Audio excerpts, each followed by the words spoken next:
une petite vidéo de chez Caterpillar pour vous montrer où ils ont une technique assez basique pour contrôler si un joint fuit ou pas.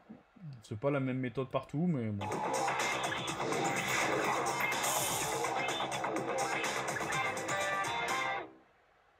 Je m'appelle Jeff Payne, je suis instructeur de maintenance préventive pour Caterpillar et aujourd'hui je voudrais parler un peu des vérins et des joints qui fuient.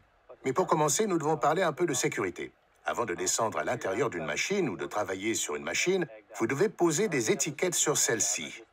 J'ai étiqueté cette machine et je voulais simplement vous montrer quelques exemples des étiquettes de sécurité que vous pouvez poser. Je retire toujours la clé de contact de la machine et je la mets en lieu sûr parce que je ne veux pas que quelqu'un démarre la machine alors que je suis à l'intérieur. Je voudrais maintenant parler des vérins. Vous voyez cette petite marque d'huile ici? C'est un vérin qui fuit. Ou un vérin dont le joint est défectueux. Il y a également une accumulation de poussière et de saleté là-haut. C'est un autre indice qu'il y a une petite fuite. Tant que la fuite n'est pas très importante et qu'il n'y a pas de flaque sur le sol, certaines personnes peuvent penser qu'il n'y a pas lieu de s'en préoccuper. Je vais attendre un peu jusqu'à ce qu'il goûte et fasse des flaques et je le ferai changer à ce moment-là. Mais en attendant, lorsqu'il y a un peu d'huile qui fuit, il y a aussi de la saleté et de la poussière qui sont entraînées dans le vérin lui-même.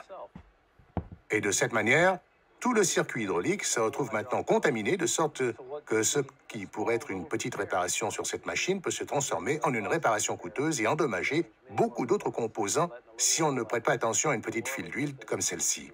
Pour plus de renseignements concernant la réparation des joints et des vérins, contactez votre concessionnaire CAT.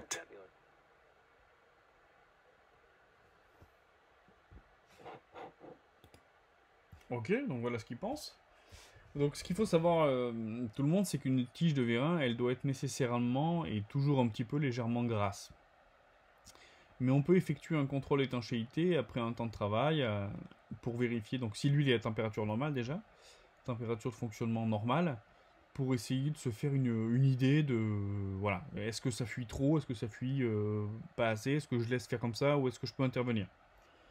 Donc dans un premier temps, on vous demande d'essuyer la tige et le palier du vérin à contrôler. Dans un deuxième temps, vous vous demandez de travailler au moins pendant 5 à 10 minutes avec l'engin, enfin faire travailler le vérin pendant 5 à 10 minutes, encore une fois à température d'huile de fonctionnement. Ensuite, on sort la tige de vérin complètement et on effectue le contrôle d'étanchéité. Le contrôle d'étanchéité, c'est quoi? Je vais poser une feuille de papier sur ma tige. Si sur ma feuille de papier, j'ai de légères traces d'huile lorsqu'on frotte cette feuille de papier sur 20 cm de tige, on va voir s'il y a des légères traces, on peut avoir un vérin qui est normal, il n'y a pas de problème, la tige, on peut considérer qu'elle est sèche. Si la feuille de papier, par contre, elle reste collée après l'avoir frottée, là, c'est que c'est légèrement gras, mais ça commence à devenir un petit peu inquiétant. Dans un troisième temps, si simplement le fait de poser la feuille fait qu'elle reste collée sur la tige, là, attention, c'est que c'est gras, mais ça peut aussi être considéré comme un comportement normal de vérin. Par contre, si à chaque sortie-rentrée tige, vous vérifiez un anneau d'huile visible, comme on l'a vu sur la vidéo Caterpillar tout à l'heure, un petit collier, un petit anneau d'huile sur la tige qui va rester déposé, là, c'est pas normal, il va falloir réparer. Et si, alors là, c'est encore pire, hein, si à chaque fois que vous rentrez la tige du vérin et vous voyez de l'huile qui coule, c'est bien évidemment à intervenir. Et vous voyez ici, avec le petit test de la feuille de papier, on a un petit peu on va pouvoir faire de façon graduelle nos contrôles. Si la feuille, elle présente des taches d'huile seulement quand je l'ai frottée, pas de souci. Si la feuille, elle reste collée seulement quand je la frotte ou quand je la pose, je vais pouvoir avoir un niveau d'indication en fait. Ça va me permettre d'être un outil d'aide à la décision, à savoir est-ce que j'interviens ou pas. Donc, maintenant, je vais vous montrer une petite vidéo rigolote d'un vérin qui pète. Voilà un vérin qui fuit.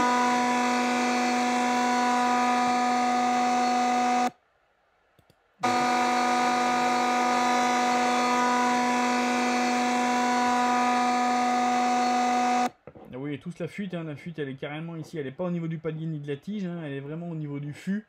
Et là c'est un vérin qui peut devenir très très dangereux celui-là. Hein.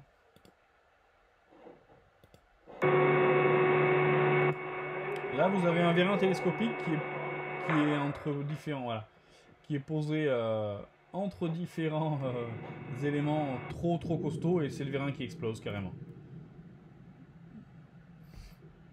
Donc là c'est pas, je vous illustre pas ça comme étant une fuite, mais plutôt comme un vérin qui explose.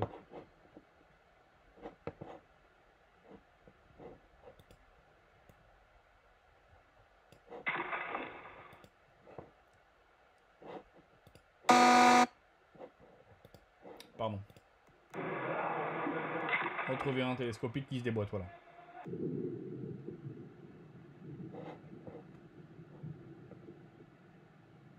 Donc là, c'est pas pour vous montrer des fuites, hein, c'est pour vous montrer plutôt des idées de vérin, voilà, qui explosent ou qui des situations extrêmes. Alors, qu'est-ce qu'on a à faire quand on fait l'entretien sur un vérin, maintenant pour finir, maintenant qu'on a vu qu'il pouvait fuir, qu'est-ce qu'on a à changer? Bon, on l'a dit un peu tout à l'heure, hein, au niveau des fuites internes ou externes. On va voir dans un premier temps, alors j'ai marqué zone A, bon, on a ce qu'on appelle la zone axe bague vérin, c'est-à-dire que ça, ces bagues, elles peuvent être changées, hein, c'est des bagues de friction qui vont nous permettre l'oscillation et la rotation du vérin sur son axe. C'est des bagues qui peuvent être changées, bien évidemment. De l'autre côté, si c'est un vérin de godet, ben on a les axes ou les bagues, parce qu'il y a les axes qui peuvent s'user et les bagues, ou les bagues d'ailleurs, côté godet, côté de la tige en fait. On a ensuite tout ce qui concerne les tiges de vérin avec les bagues de frottement, les bagues de friction et tout ça. Et on a encore une fois aussi tout ce qui est bague ici de guidage au niveau du piston. Donc là, on parlait surtout des bagues. Pour les joints, on les a vus tout à l'heure. Hein. On a les joints racleurs, les joints étanchéité corps palier et les joints d'étanchéité piston. D'accord? Donc là, on a plutôt à faire on regarde l'entretien au niveau des bagues, plutôt de l'entretien plutôt que de la maintenance quand on fuit.